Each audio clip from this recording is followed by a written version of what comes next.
not a very big advice guy, but I just say jump in and You'd say it was worth it? um, oh, 100%. I was actually telling my wife, I was like, I think looking back now, I wouldn't have cared, because I know people often worry about how much things cost and stuff like that, but I was like, I'd pay any amount of money for how I feel.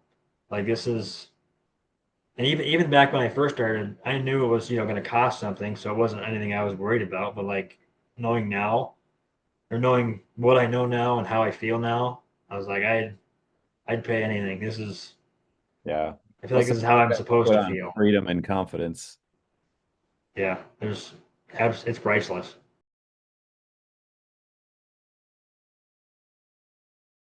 We got Carlos here, and Carlos just graduated or is finishing up the program in Revive Your Life, and we're super proud of you, Carlos.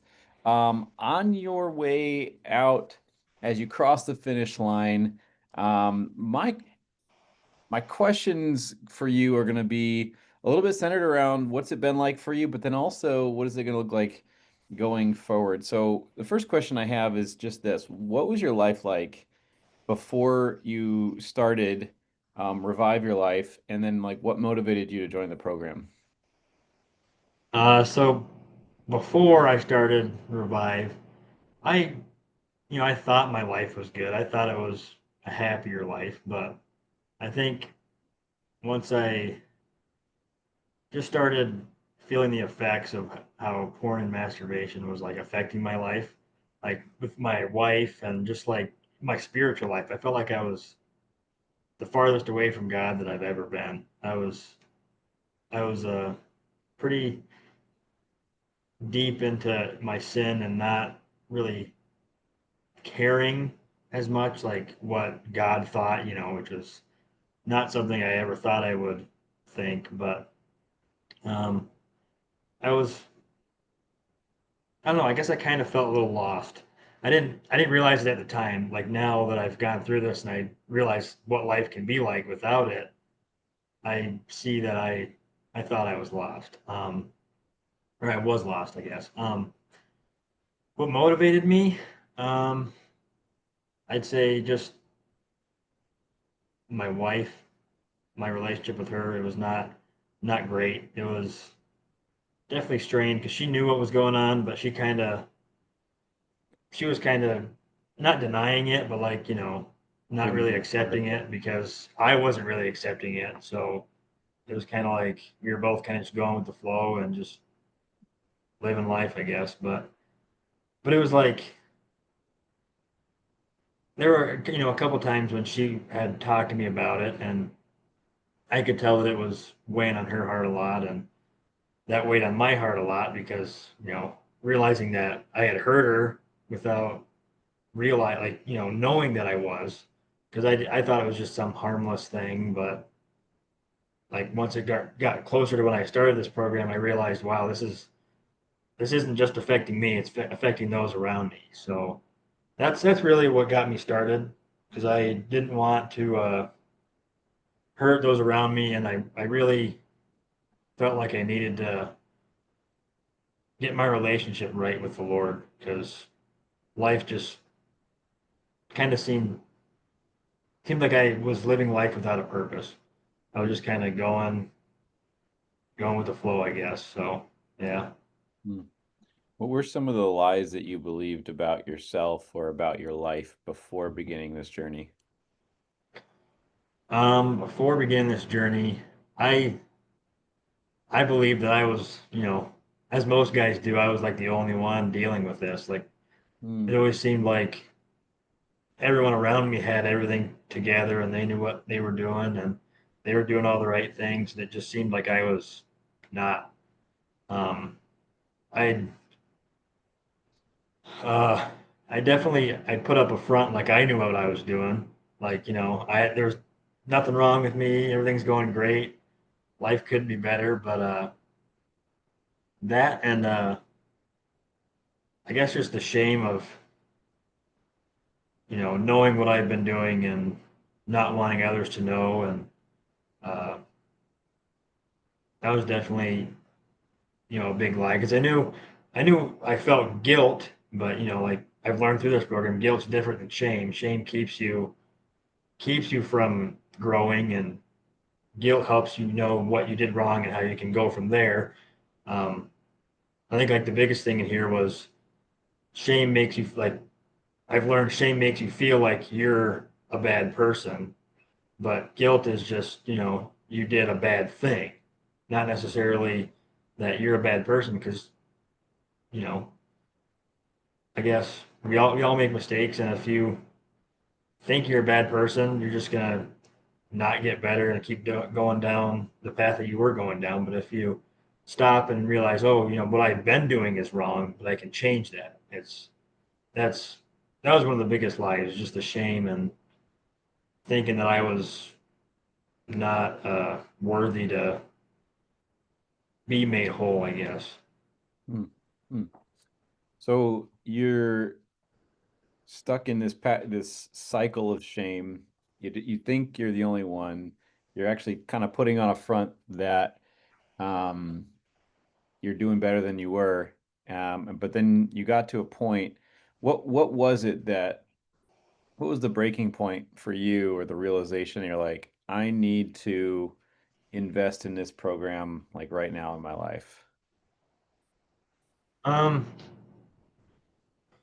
I'd say through it was kind of through my life group Mm, without them knowing, but like just them being able to be vulnerable and sharing their experiences and how they're working through it and how God's working in their life. Because I've never been someone that's been able to be vulnerable. I just, like I said, just made everything look like I was doing good, and mm, um, just hearing their vulnerabilities definitely helped me to like look deeper in myself to find out what mine were and just be more comfortable being able to share those. And um, so I just say seeing the relationship that the others in my life group had with the Lord and with other Christians, just not not being filled with shame and just being able to take their burdens to God and to other Christians is something I really felt like I needed. Because mm. I mean, even now with my life group and with all the programs we have going on, and I just feel like I'm more confident, more willing to share those vulnerabilities with others, and just being able to grow from that is what I feel like. Yeah. Yeah. So you sign up for the program day one. Were you hopeful or were you skeptical at the beginning? Um, I don't think I was skeptical. I think because I had done a little bit of research before on a different program and kind of hearing how people have gone through that. So I think that kind of gave me a lot of hope. And uh, I think I don't know, I don't think I had felt any skepticism at all because, I mean, in the grand scheme of things, I thought, what could it hurt? Like, if I Yeah. go through this and I uh, am, able to recover, fantastic. That would be the best thing in the world. But if not, I mean, it was like, well, I could learn something at least. If like, Mm. if it wasn't something for me, I could still learn from it. And so I don't think there was any skepticism on my part. I don't think my wife had any either because she knew what was going on, and she knew you, and like she knew it was going to be a good program for me. So I didn't have any skeptical thoughts about it at all. So what was like one of the most helpful or transformative parts of the program for you? Um, I'd just say the community, um, because when because I'm from California and all my family's out there, so I was kind of here on my own a little bit. I mean, my grandpa's around, but he's he's different. But but um, so I know I kind of felt alone in that way too. Like I didn't really have very many friends and people that I could really confide in. And I had started going to life group before I got into this program, but going through this program and having life group just I don't know, just skyrocketed my relationship with other Christians. And that's really the biggest thing for me is just having other or having community with other guys that are going through this, Hmm. because that really helps me not, feel alone, and getting encouragement through from them and encouraging others to, keep going and stay strong and just be in the word. And because through this program, I think I've been able to just be more connected and be more willing to share, not even just like my struggles, but just in general, like in Bible studies and stuff. I would never, before this program, I would never, give my input or give what I thought, but I just feel like I'm more in a more comfortable place where I can share my opinions and just I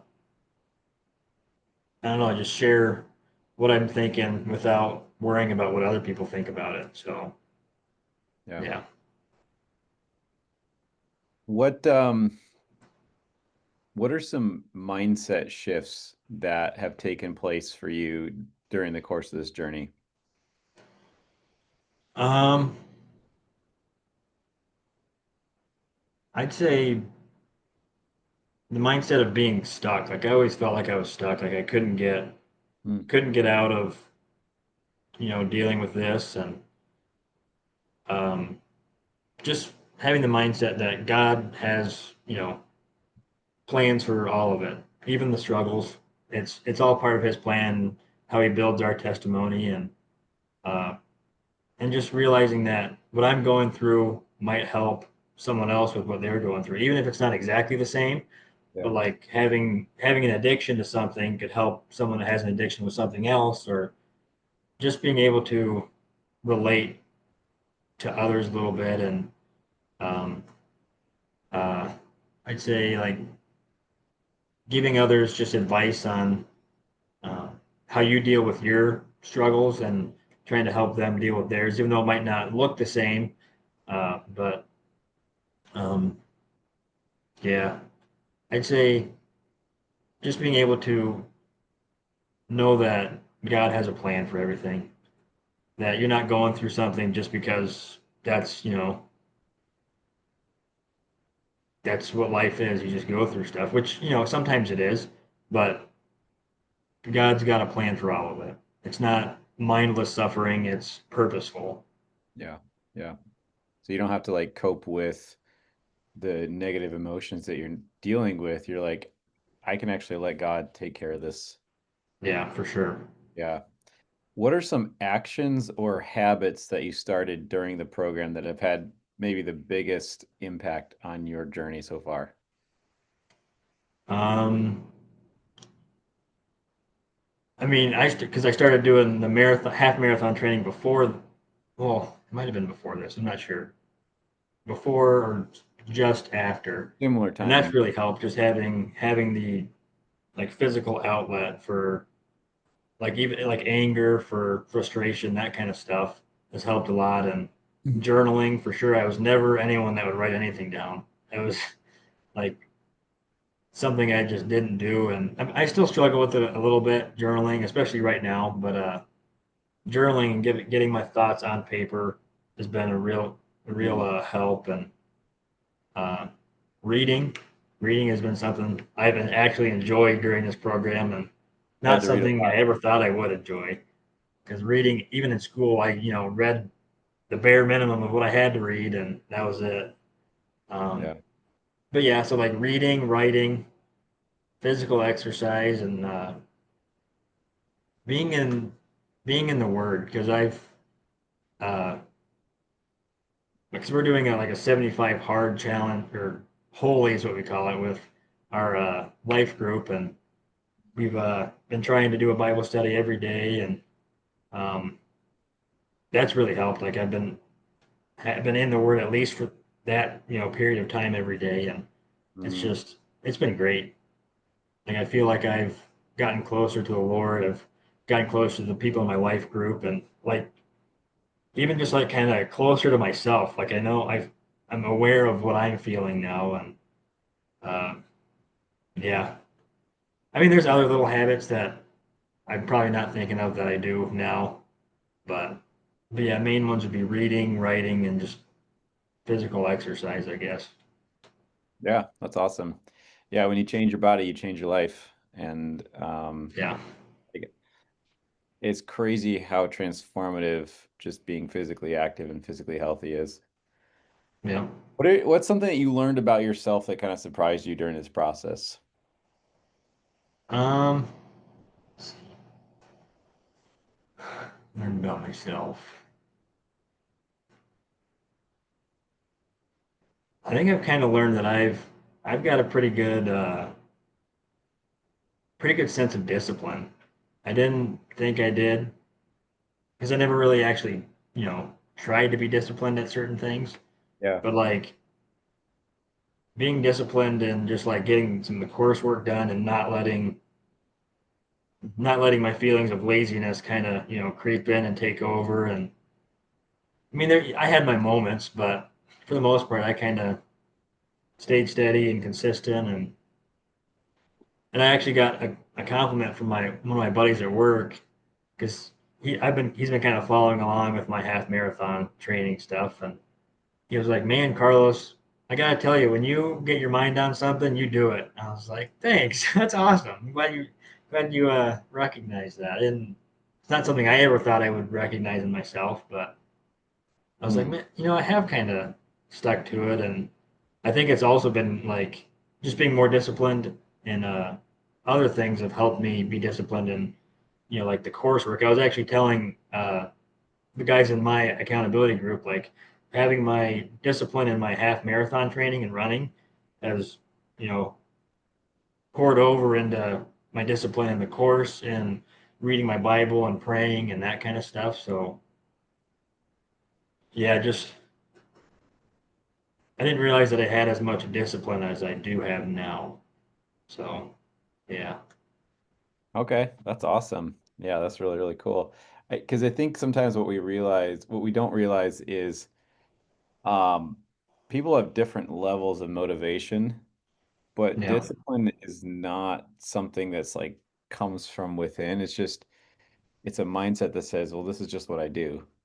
yeah, And, you know, some people have this amount of motivation, some people have this amount of motivation, but this everyone has this access to the same amount of discipline. It's just like I'm gonna do it yeah. regardless. Yeah. Hmm. What was a moment for you where, and maybe there wasn't, I don't know. What was there any moments for you where you felt like, oh, I think I'm healing? I think it was when I wrote my letter of forgiveness to myself. Mm. That was like a really, really healing moment for me because I just after I wrote it and like read through it and like was reading it to myself, I just I felt like a weight just come off me. Like Mm. I don't know how to explain it, but like I'm not a very emotional guy. I don't cry like very often at all. But like I was tearing up after I read it to myself. Like I could feel it just like going away. My old self just kind of being left behind instead of dragging him along. But yeah, that was probably my biggest healing moment. And another one was when I was going to share what I've been going through with my life group. I had a plan to do it at a it was like a get together we were having, and I was struggling with it when we were there. I was pulling back and trying to trying to get it out there, but I kept pulling back, and on the way home because I didn't end up sharing it at that point, and I was on the way home, and my wife was asking me what was going on because she could tell I was kind of separating myself from the other people. Like I wasn't engaging in conversation as much as I usually do, and I was just kind of reserved a little bit. And I just I started crying because I was like I. She asked if I was okay, and I said I'm not. Like I need to. I know I need to share this, but I'm just really struggling. And in the moment, I felt really discouraged, like I was not able to do what I was supposed to do. But thinking back on it, I felt like it was a healing moment just because I knew that I wasn't okay. I knew that needed to get help and uh, needed to have help from my life group people, have them pray for me and that kind of stuff. And like just realizing that I actually am struggling was really, really healing for me, which kind of sounds odd, I guess, because you're struggling, but just knowing that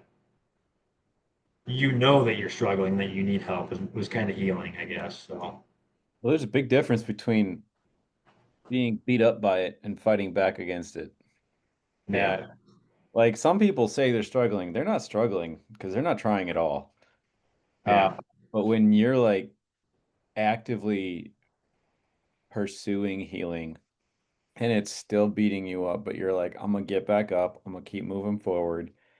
Um, there's an element in which that becomes overwhelming or exhausting, but it's very hopeful because it's like you're at the 22-mile. Okay, I found this on the web for helpful because it's like you're at the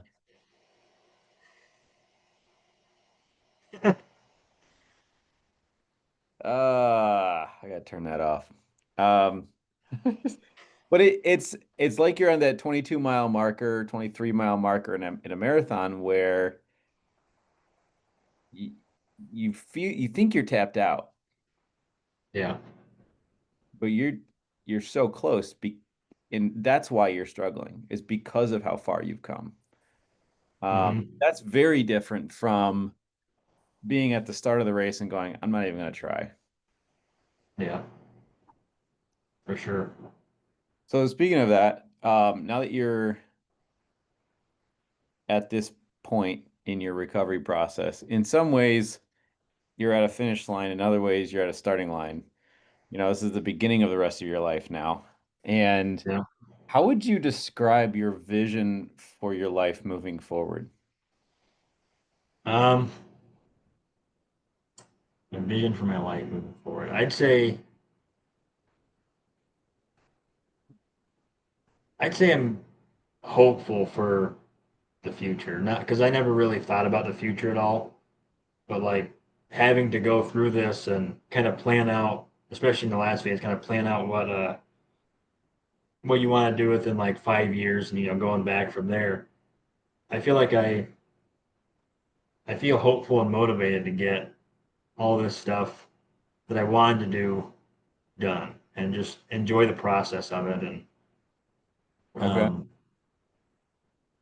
I know there's going to be times of struggle through it still, and I'm not going to be done with all of it, but I just feel like I have a better confidence and trust that Jesus will Jesus will get me through it. Like I'm not gonna it's not gonna be perfect. It's because we're not perfect and we're gonna make mistakes even after this. And but just knowing that God's got me even in the struggle, and He'll be with me, and He'll provide a way out. Because that was one of the biggest things when I was struggling before I started this program. Was I could never see the way out. I always felt like I was on the path and there was no way to get off of it. And um, but I think like one of the biggest like verses, I don't know the exact verse, but it's that not God's not going to give you more than you can bear, and He doesn't give you more than what is it, more than First what Corinthians is 10:13. Yeah, he'll yeah, always with that provide a way of escape. yeah. That was a big one for me during this program. It was just knowing that God's not going to give me more than I can bear. He's not going to give me something that'll just beat me down and never let me get back up. And uh, I mean, even though I might feel like I'm getting beat down and beat down, but he's got a way out for me. There's not a single time that he's not going to have a way out for me. So yeah, I'm just hopeful. I'm excited. I'm excited for a future of not being weighed down by what pornography and masturbation has done to me, and because it's all part of my story. It's Mhm. how God healed me. It's what God healed me from, and what He's going to continue to heal me from. And so yeah, I just say I'm very excited for what life holds. Yeah. So when it comes to these things that you're very hopeful about, what are some of the bigger hopes that you have for the just for the immediate future for like the next 12 months? What are you really looking at? Um, let's see. Uh, biggest biggest thing for me is just getting involved in the church more. That's something I've really has been put on my heart, and we're actually going to the church membership Yeah, uh, Sunday. thing on the 10th. Yeah, yeah, Sunday. So I'm really excited about that because I've never really thought about being a member, but like within the past few months and even maybe the past year, I just felt like I needed to be a part, like an actual part of the church and Yeah. being involved in ministry. And because it's been really cool seeing like Nick and Kylie be involved and just like watching them grow from when we started joining Life Group a couple of years ago into where they are now. It's just very encouraging. And Mhm. so that's something I'm very excited and hopeful for is just finding or help realizing where God wants me and how he wants to use me. That's something I'm really looking forward to. And obviously, my half marathon, that's something I'm looking forward to. I'm really hoping to accomplish it in the time I want, but if not, just accomplishing it is something I'm really excited about. And just having a marriage that I actually am proud of. I guess that's something I'm hopeful for too, and just being able to, I don't know, I guess just grow from what my marriage used to be. Uh, just knowing that I'm not hurting Abby anymore, and that I know there's going to be times when we don't agree on stuff, and we're gonna hurt each other. But just having this foundation of being able to talk through it and get to a place where we want to be, and yeah, I think that's what I'm the next year. I guess that's my biggest ones. It's just the church being a bigger part of the church and my half marathon and just basically kind of starting a new marriage from here. Uh, So, I- honestly, I resonate with that because even for my own story, I felt like I was just starting to be married after I went through recovery. Like, mhm, I totally know what you mean. It feels like a totally different marriage, which is awesome. It's like a yeah, way better one.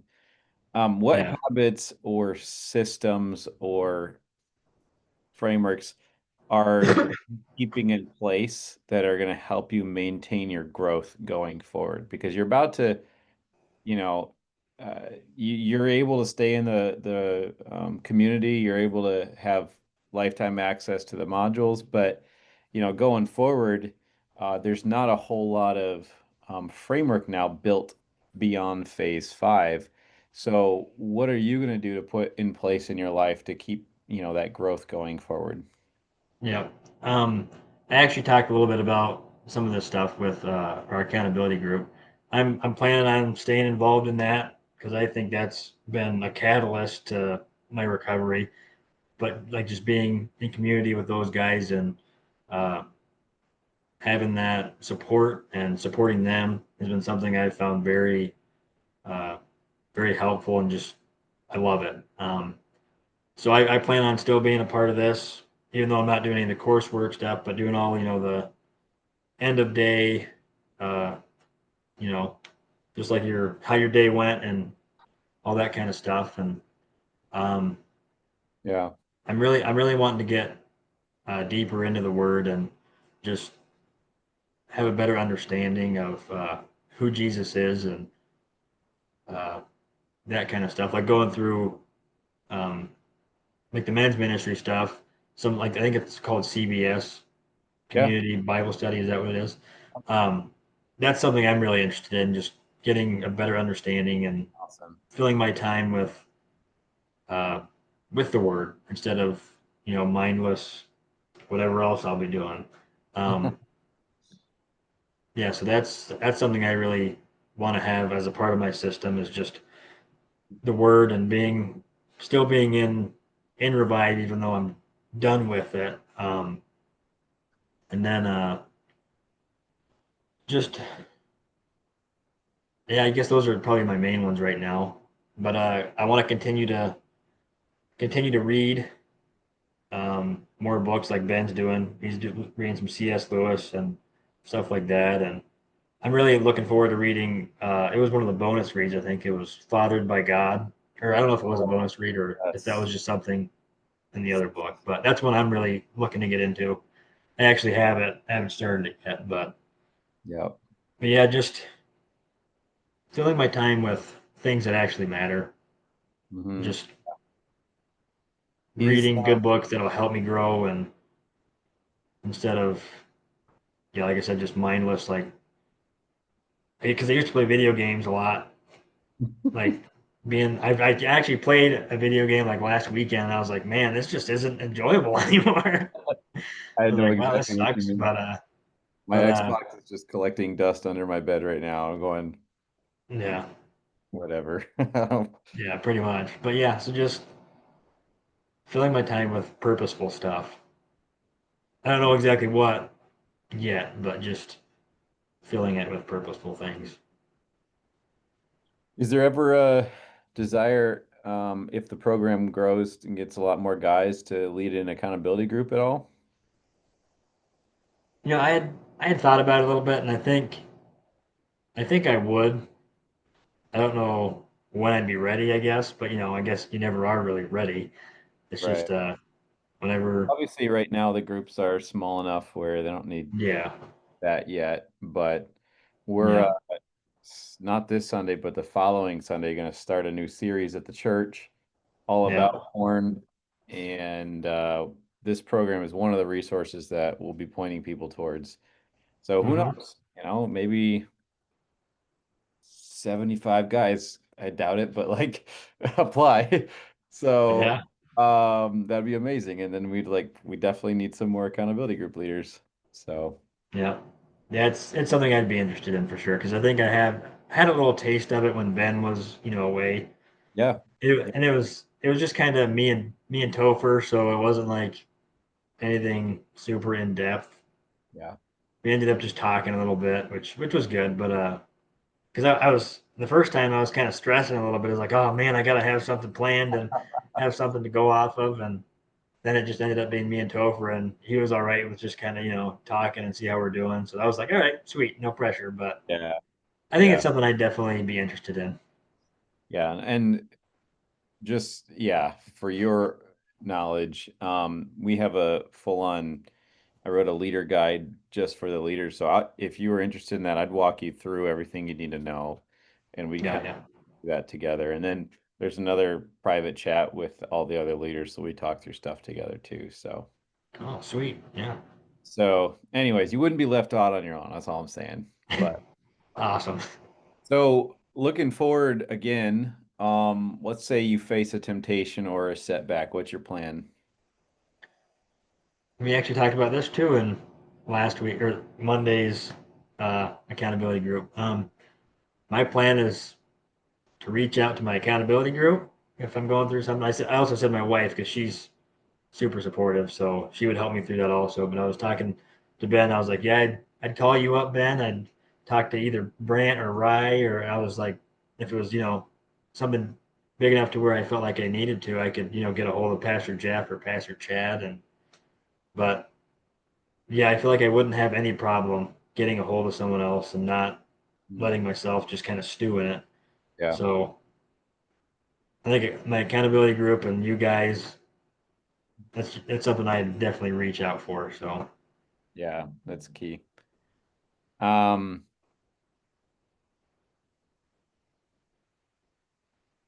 so I guess last question that's on my mind, and I'll give you some if you wanted to ask any questions or whatever.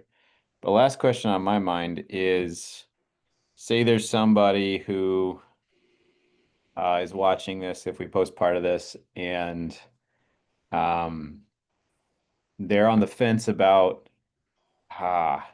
porn's part of my life. I don't want it to be.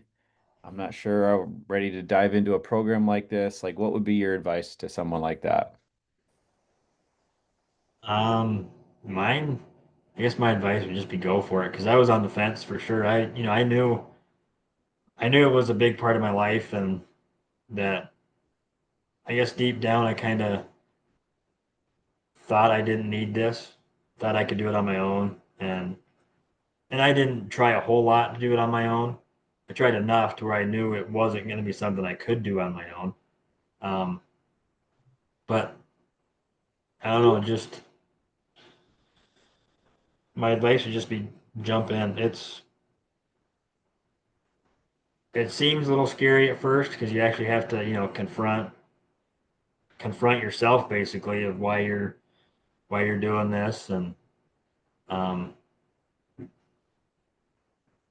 yeah, I'm not a very big advice guy, but I just say jump in and You'd say it was worth it? um, oh, 100%. I was actually telling my wife, I was like, I think looking back now, I wouldn't have cared, because I know people often worry about how much things cost and stuff like that, but I was like, I'd pay any amount of money for how I feel.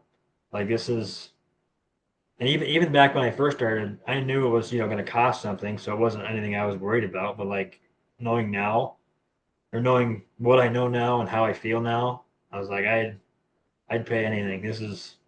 Yeah. I feel Well, like this is how I'm supposed put to on feel. freedom and confidence. Yeah, it's priceless. It's That's awesome. yeah. So just jumping in and one of the biggest things I kind of advice I give to other people and actually got from this was just when you're going through it and you feel like you're ready to give up and that kind of stuff, and you feel like you're kind of falling off the wagon, is just take it one day at a time. It's not something that you have to get done like in a certain amount of time, because all recovery is different. No one's going to do it the same exact time frame, the same exact way as other people. And one of the guys in my life group, he's kind of struggling with going through it and going through it slowly. And me and Ben were talking to him about it, and we're like, well, recovery isn't only what you do in this program. It's not something that you only do in Revive. It's all the little choices that you make throughout the day that have nothing to do with Revive, but you're consciously working through them and recovering that way. It's not a linear thing. It's going to be all over the place. It's not going to be perfect, but you're gonna get there as long as you stay disciplined, and because like you said, motivation is gonna come and go. It's not gonna be something that's consistent. So just having the discipline to just know that you have to do it and know when to do it and that kind of stuff. So, but yeah, just just jump in. It's gonna be worth it. Yeah. Yep. I often say this a lot when it comes to this kind of thing. There's a secular proverb I heard, but I really loved it. It was profound. It was the best time to plant a tree was 20 years ago. The second best time to plant a tree is today. And I think recovery is a lot like that, where it's a process of growing yourself in some ways. Um, but the best time to like start this journey was 20 years ago, but the next best time to start this journey is today. Yeah, Put it off. So, for sure. well, thanks, Carlos. I'm going to end the recording here.